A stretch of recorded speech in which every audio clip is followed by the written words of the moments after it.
Hello, everyone, and welcome once again to my next blog post. My name is Alan Shisco. I'm a motion graphics designer. All right, today we're going to take a look at shadows in Adobe After Effects. Not just any shadows here. What I'm going to do is I'm going to show you a little technique which you can use with After Effects in conjunction with, in my case, 3D Studio Max, but the technique works with many different 3D applications.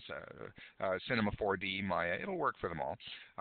What I'm going to do is I'm going to show you how to create shadows in After Effects using After Effects layers that will cast themselves onto your rendered 3D scene. All right, that sounds a little bit confusing, but bear with me, and what I'm going to do is I'm going to show you how it all works. All right, let's go over to After Effects here. Now, what I've got here is I brought some footage in that I rendered, in my case, 3D Studio Max. And of course, you know that when you bring 3D rendered footage into After Effects, it's flat. Okay, it's just a kind of a piece of paper. I can't take my After Effects camera and zoom behind this picture or over the globe or whatever here. It's flat and it's not going to change. Now, what I did here is I used, of course, if you follow my blog, you know that I use a thing called an application called Max to AE by a company called Boomer Labs. And what that does is it allows me to bring 3D Studio camera and light data in from 3D Studio and bring it into After Effects. Okay, what that means is you can go over my Max to AE posts. You'll see what I'm talking about. What that means is that I can create After Effects layers. You see I've got a text layer here and, I don't know, just a picture of some flowers or something down here. I can create After Effects layers that will sync up with my entire scene here, okay? Like if I go along here, you can see there's a bit of a camera move, and you can see that as we go down, all my text and my image here stays perfectly lined up to my 3D scene. All right, now like I say, I've covered that in some other blog posts. Go check them out if you want to get an update on that. What I'm going to show you now, though, is how to make these objects cast shadows on this 3D scene. Now you're saying, well, what are you talking about, Alan? You can't do that because this scene is not an After Effects layer. It's not a scene. You can only cast shadows from After Effects layers onto other After Effects layers, right? Well, maybe and maybe not. What I'm going to do here is I'm going to turn on my little light here, and let's just see what happens. Watch closely when I turn this on. Look at that. Now all of a sudden I've got my text here in my picture box casting shadows onto the bottom here. What do you think? It's a trick? All right, let's take my 3D text layer and I'm going to move it up a little bit. Watch what happens. Yeah, there goes the shadow. Move it down. There it is. It's going down. All right, I'm not guffing here. This is actually what's happening, okay? If I move it over here, you can see the shadow is following along. So, how do I do it? All right, well, let's go through the whole process here. It shouldn't take too long, and I'll show you exactly how I'm pulling off this little trick here, okay? So first off, what we're going to do is go over to 3D Studio. So this is the scene that I've got here. Here's a little render that I made. You know, it doesn't have all the shadows and stuff in it. I just rendered it quickly, but whoopsie, little maximize there. Move that out of the way here. Now, what I did is I set up my scene. You can see all the stuff, and I also created a Max to AE helper. That's this kind of fuzzy bit right here. I can sort of grab it and move. You know, there it is right there. Okay, so I created a helper, and the next thing that I did is I exported the scene. Now, when I export the scene, it's going to export the camera data. It's also going to export the lights that we've got here, okay? So let's just go ahead and do that. I've got this all set up. I'm going to export to something called BLI export.BLI. That's the Boomer Lab interchange format for Max to AE, and it's gonna automatically create a composition called BLI export. All right, so export to file. I'm going to go back to After Effects here. Now what I'm going to do here, as you know from watching the previous posts, is you go to File, Script, BLIF, Import right there. And you select which one you want to import. In this case, there it is right there. And I'm going to hit go, and I got a couple more layers right here, okay? And what I'm going to do is I'm going to open up BLI Export, and well, yeah, I mean, if you look at it here, yeah, we've got, you know, there's the helper, there's a light there, and it looks kind of like the same scene. All right. Now what I'm going to do here, it exported all of the lights in my scene. I know that I don't need these three because those are sort of just there for different things. The important thing is that I get here's the important one, the desk lamp, okay? So what I'm going to do here, just to show you that it does properly sync up and everything, I'm going to go to my background layer here and drop that in there. And you can see, yeah, there's the helper layer and there's everything. And if we move down here, yep, it all syncs up just fine and dandy. All right, so that's all great. Our scene is set up. We've got a light in here, and that's key, of course, because what we want to do is we want to cast shadows. And we also have the cameras all set up. We're good. We're ready to go. Now, what I'm going to do here is, first off, I'm going to, let's just turn off the helper layer. We're not going to need that right now. I'm going to create a little bit of text here, okay? There's my little paragraph thing. Text, I'm going to call it. And while I'm at it, I'm going to change it just to something a little bolder so that we can get, let's see, what do we have here? I think DIN is a nice one. I really like the DIN black. That's a nice chunky text thing. I'm going to take that and I'm going to scale, change it, make it bigger, just like that. Okay, so let's just close paragraph there. First thing I'm going to do, of course, if you want to have shadows cast in After Effects, is whatever you're casting shadows has to be in 3D space, right? So I'm just going to hit that there, and it's going to kind of shimmy over there. It's going to be way out of the way. Now what I want to do here is I want my text layer I want it to fit in really nicely with the scene here, okay? I want it to line up with the boards. So what I'm going to do here is, you'll recall that the helper layer that we have does fit in perfectly with our scene. It's all lined up just so. What I'm going to do is I'm going to hit the UU key in quick succession. That is the letter U in quick succession, UU. And we get all the things that have changed with this layer. And of course, the two things that have changed would be the position and the orientation. Okay. Usually, when you create a layer, it would be at 320 by 486 or whatever /0. These have changed, and when you hit UU, it brings up whatever parameters have changed from the default. In this case, the position and the orientation. Now, there are no keyframes here, but that doesn't mean that I cannot copy and paste something here. You've got these little things called I-bars. At least that's what I call them anyway. I could select them like that. Usually what I like to do is I like to click on the position, the word position, and hold down the Control key, click on orientation. You can see that my I-bars are selected now. I'm going to copy that. I'm going to turn off my helper layer, go up to my text, and paste. Ah, look at that. Perfect. It now lines up just where the helper layer was. All right. So there is the text now. It's all set and ready to go. And you can see that as we move down our little scene here, yeah, okay, the text stays where it's supposed to stay. Fine and dandy. Let's just make that a little bit bigger just so that we have something to work with. Now you can see as I make it bigger, and this is obviously too big, but you can see that because we've got a light in the scene, we've got some nice fall off happening here. It's kind of bright here, and then as it moves into the shady bit, it kind of fades off to black, and that's great. Okay, so make that a little bit bigger, and I'm going to move that over here. Okay, now the first thing, of course, that you got to do when you've got a layer that you want to cast a shadow is you have to go to your material options and turn on Cast Shadows. Okay, now watch what happens up here when I do this, okay? Turn it on, and nothing happened. All right, well, ask yourself, why didn't anything happen?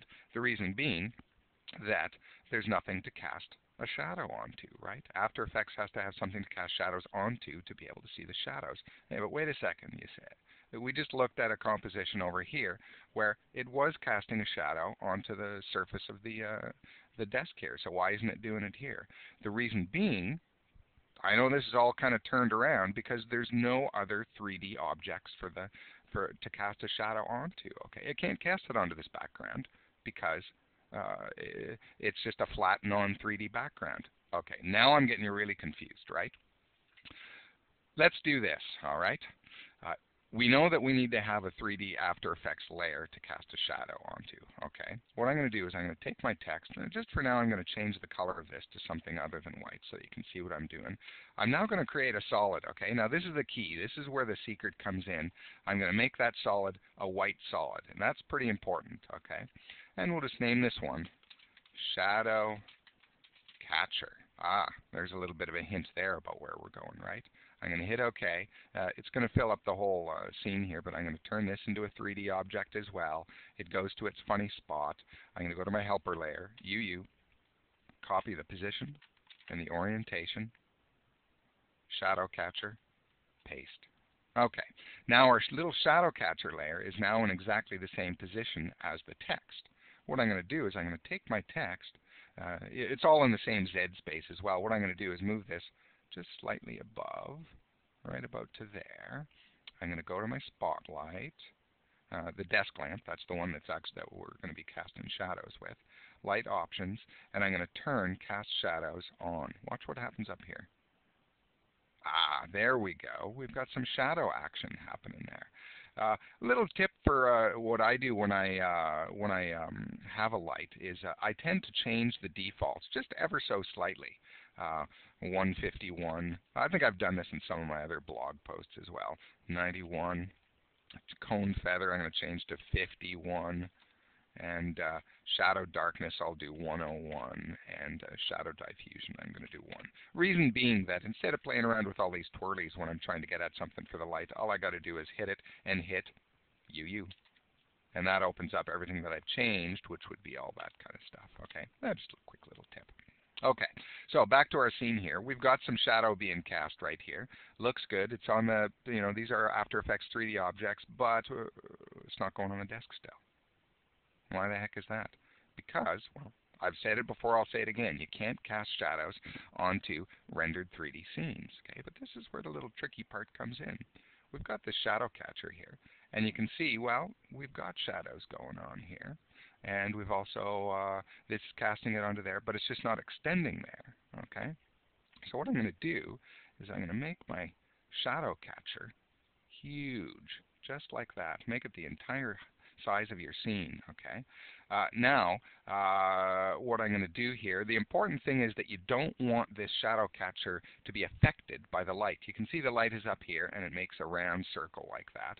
You want to open this up, and you want to go down to the material options for this layer. And there's a little something here called accepts lights. It defaults to on. Okay, that's going to happen with any 3D layer that you have or you create. What I'm going to do here is turn this off. Now what we've got is just a plain, solid white layer. It's white all around, and it's got text here. Our text is casting a shadow onto that. And now this is where the magic comes in. I'm going to take my shadow catcher. Okay, we can't see the rest of the scene right now. I'm going to hit the F4 key, and that brings up my transfer modes. And watch what happens here. Some of you may have guessed what I'm going to do here. I'm going to open up my transfer modes. I'm going to go up to this one called multiply, and watch carefully. Bam! Look at that. We've got a shadow on our desk now. Now, that's the whole technique right there. That's essentially what it is. All you have to really know is that the white, when you use the multiply transfer mode on a white object, it gets rid of anything that's white. Essentially disappears, right? It's still all there. We can go back to normal, but it multiplies it. But anything that's not white on that scene, which is the shadow, gets shown through, and you can see there's our shadow. So, don't believe me? You can grab onto this. Look at that, eh? Moves in, and it's going to move perfectly with our scene and our object. Let's give it a little bit of a rotate, shall we? Look at that, eh? Beautiful. Now, of course, there's the technique right there, but you can see that there are obviously some limitations to the whole thing.